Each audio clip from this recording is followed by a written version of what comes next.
Je vous raconte une histoire cocasse qui m'est arrivée lorsque j'étais étudiant à l'université.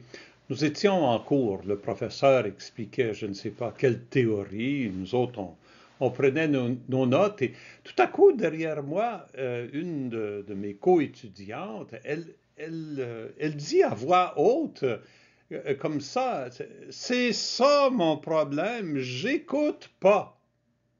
Tout le monde s'est tourné vers elle, puis tout à coup, elle a pris conscience qu'elle était en pleine classe, qu'elle s'était écrit. Elle est devenue toute rouge, elle a été profondément gênée.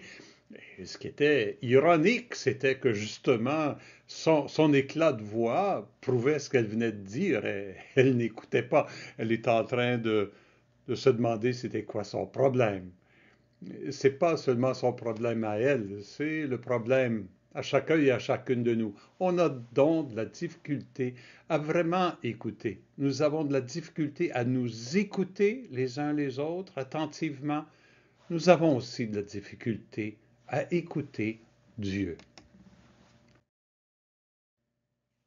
Dans la première lecture, le prophète Jérémie, il parle au nom de Dieu. Voici l'ordre que j'ai donné à vos pères. Écoutez ma voix. Je serai votre Dieu et vous, vous serez mon peuple. De fait, on pourrait dire que pour Israël, au cœur de, de la vie du disciple, qu'est-ce que ça veut dire être juif? Ça veut dire être à l'écoute de Dieu, écouter ce qu'il a à dire, ce qu'il a à nous enseigner.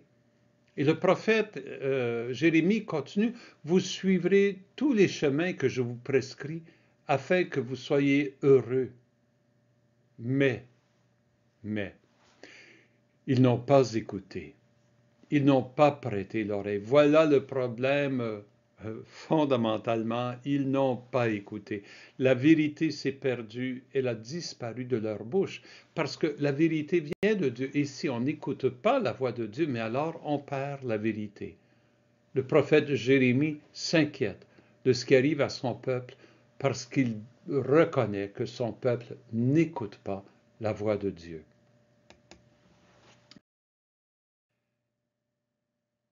Dans le Nouveau Testament, le texte de l'Évangile de Luc que nous lisons à la messe aujourd'hui, on voit Jésus expulser un démon qui rendait un homme muet. Et le muet se mit à parler. Bon, il y a un miracle. Quelle est la réaction? La foule, elle est dans l'admiration devant ce que Jésus vient de faire. Mais, et voilà le mais, hein?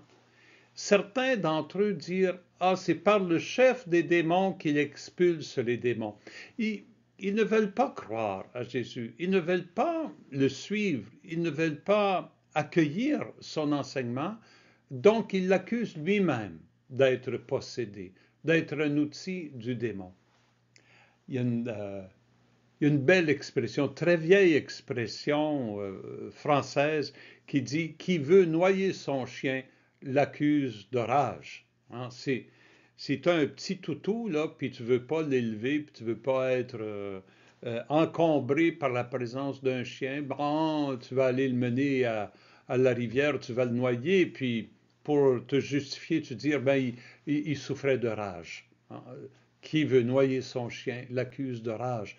En d'autres mots, si on ne veut pas écouter quelqu'un, on va trouver n'importe quel prétexte pour refuser notre écoute. Ici, ils ne veulent pas écouter Jésus, ces gens-là, alors ils l'accusent d'être un instrument des démons. Mais Jésus répond, si c'est par le doigt de Dieu que j'expulse les démons, c'est que le règne de Dieu est venu jusqu'à vous. Jésus est en train de dire, non, c'est par la puissance de Dieu que j'agis. Donc le règne de Dieu est venu parmi vous et c'est en moi qu'il vient. Jésus les invite finalement à ouvrir leur cœur et à écouter. C'est la question pour nous durant tout ce carême. Le psaume 94 pose la question de façon radicale, brutale. Aujourd'hui, écouterez-vous sa parole? C'est une question qu'il faut se poser continuellement dans sa vie. Est-ce qu'aujourd'hui je me mets à l'écoute de la parole de Dieu parce que c'est sa parole qui va me faire vivre?